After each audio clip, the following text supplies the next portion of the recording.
Sobası, sürətli, möhtəşəm. Bu tortu hamı edəcək. Sən də qaçırma. 200 qram yumşalmış çərə yağı. Mikserlə qarışdırırıq. 500 qram bişmiş qatlaşdırılmış süt əlavə edirik üzərinə. Mikserlə qarışdırırıq. Ərzaqların miqdarını videonun alt hissəsində qeyd edəcəm. Və kremimiz hazırdır. Tortumuzu hazırlayacağımız qabı kremləyirik.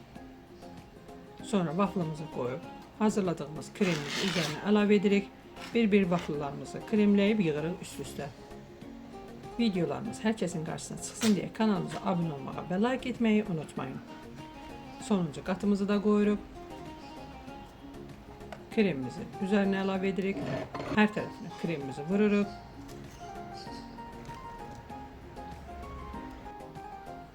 Üzərinə zövqə görə qoz ləpəsi əlavə edirik və qoyuruq soyuducuya. 2-3 saatdan sonra götürürük. İstədiyimiz formada kəsirik.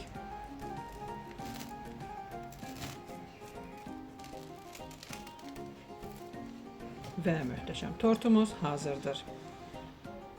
Hazırlayan hər kəsə nuş olsun. İzlədiyiniz üçün təşəkkürlər.